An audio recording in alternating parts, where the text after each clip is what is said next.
ایک عورت شام کے وقت ایک نوجوان کنوارے کپڑا فروش کی دکان کے دروازے کے پاس جا کر بیٹھ گئی۔ جب وہ نوجوان دکان بند کرنے لگا تو اسے وہ عورت نظر آ گئی۔ دکاندار نے کہا کہ اللہ کی بندی، شام کے وقت تم یہاں کیا کر رہی ہو؟ کیا پریشانی ہے؟ عورت نے کہا، میں کسی سہارے کی تلاش میں ہوں، میرے پاس کوئی رہائش نہیں۔ دکاندار بولا، تم میرے ساتھ گھر چل سکتی ہو جہاں تمہیں آج کی رات گزارنے کا موقع مل جائے گا۔ عورت بولی، ٹھیک ہے۔ دکاندار اس عورت کو لے کر اپنے گھر گیا۔ دونوں میں بہت بات چیت ہوئی اور نوجوان نے خود ہی پیشکش کر دی کہ کیوں نہ میں تم سے شادی کر لوں۔ عورت نے اس پیشکش قبول کر لی۔ گواہوں کو بلایا گیا، امام مسجد آیا، اس نے نکاح پڑھا اور دونوں کی شادی ہو گئی۔ شادی کے 3 دن گزرے تھے کہ چوتھے دن دکاندار کے گھر ایک آدمی چند عورتوں کو لے کر آیا۔ دکاندار نے پوچھا، آپ کون لوگ ہیں؟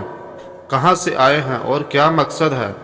آنے والوں نے بتایا، ہم سب اس لڑکی کے قریبی رشتہ دار ہیں، اس کے چچا زاد بہن بھائی ہیں۔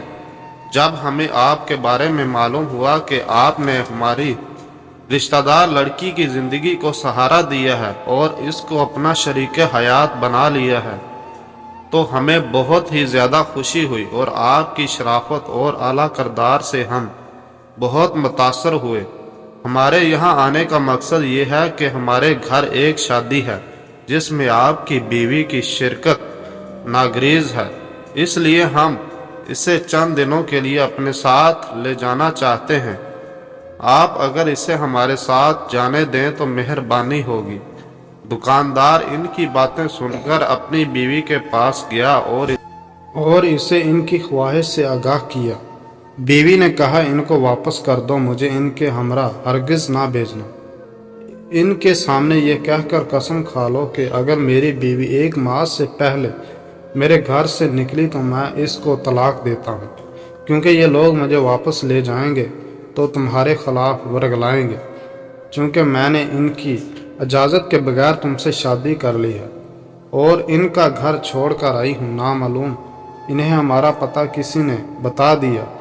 بیوی کی بات سن کر دکاندار گھر سے باہر نکلا اور مہمان کے سامنے بیوی کے مشورے کے مطابق طلاق کی قسم بھی کھا لی کہ اگر یہ 1 ماہ سے پہلے گھر سے نکلی تو اس کو 3 طلاقیں۔ مہمان لوگ مایوس ہو کر واپس چلے گئے۔ نوجوان حسب معمول اپنی دکان پر چلا گیا، مگر اس کا ذہن اور خیال مسلسل اپنی بیوی کی طرف تھا۔ اس کا کاروبار میں دل نہیں لگ رہا تھا۔ ادھر اس کی بیوی اس کی عدم موجودگی کا فائدہ اٹھاتے ہوئے اس کے گھر سے کچھ لیے بغیر اپنے گھر چلی گئی۔ جب دکاندار گھر واپس آیا تو دیکھا کہ بیوی گھر میں موجود نہیں ہے۔ جب وہ ڈھونڈنے لگا تو کسی نے اسے بتایا کہ عورت آپ کا گھر چھوڑ کر چلی گئی ہے۔ یہ بھی بتایا کہ اس عورت نے اپنے پہلے شوہر کے لیے حلال ہونے کی خاطر یہ ڈرامہ کیا تھا جس نے اسے 3 طلاقیں دے دی تھیں۔ لوگوں کو چاہیے کہ وہ اس قسم کے مکروہ و فریب سے ہوشیار رہیں اور لوگوں کے ہیلوں اور بہانوں کے اسرار و رموز کو سمجھنے کی کوشش کریں۔